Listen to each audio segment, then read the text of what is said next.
Hi everyone, thanks for tuning into my channel, All Things Accounting. Today, I want to take a little detour from the usual videos and tutorials that I tend to upload for you guys. What I wanted to do today is talk about how I became a millionaire from practically zero and the journey that I had to take in order to get to where I am today to be financially stable, and some tips and advice that I would give to many people. So basically, my journey began in 2008, where I started from absolutely zero.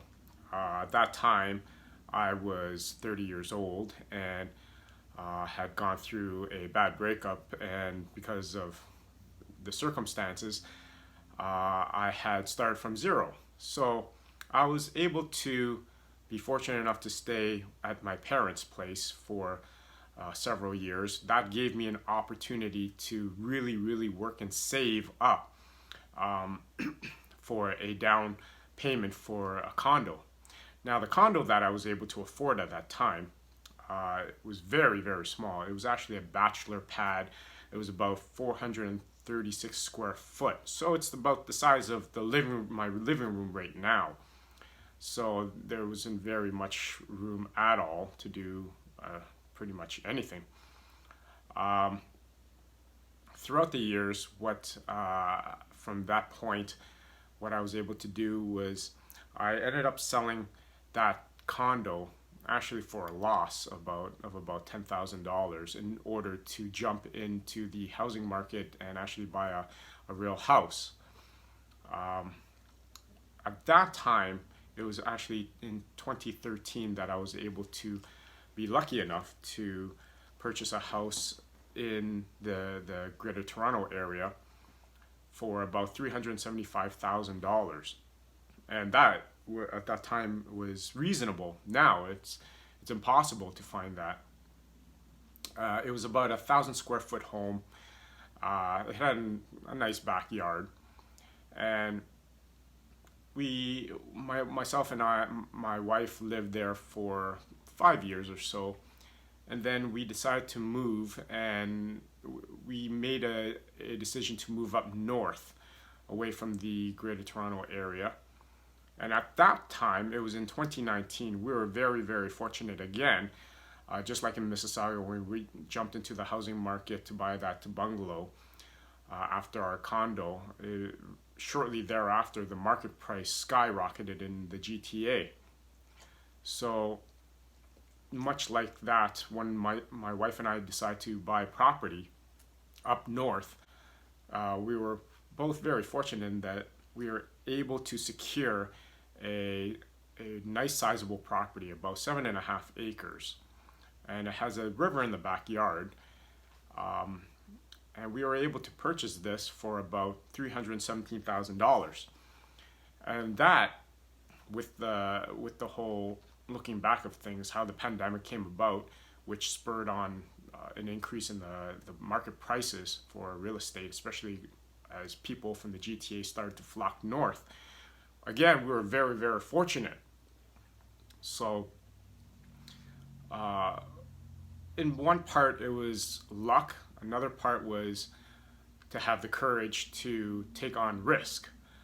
So, when we sold our Mississauga home, like I mentioned before, we purchased it in 2013 for about 375, and then we ended up selling it in 2019 for 731.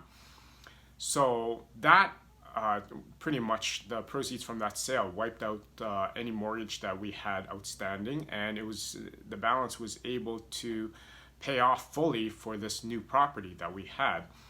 Again, we were fortunate because a couple of years later, with the whole pandemic and everybody working from home, that spurred on the increase in the market prices of properties up north in Ontario. So our property right now is well worth at least, at the very minimum, 700,000. Because we were able to take the proceeds and fully pay off for our mortgage, we had a lot of money excess left over from the sale, and I was able to make contact with a very good financial planner who stressed the importance to me about investing in TFSAs and RRSPs. At that time, in 2018, I really did not understand what an RRSP was. I never really cared about it in the past. I didn't understand that you could get a refund. So with that, I got the snowball effect rolling. I was able to get a lot of investments in, and then every single year when I get my tax refund, I take that and roll that back into my RSP, ensuring that I don't go over the limit. And then I'm always making other investments in TFSAs. I had switched my jobs from working in the bigger city where I had a pension with OMERS, and I was able to commute my pension, and that was about $100,000 as well. And now I'm fully in control of that as opposed to living into a big pool.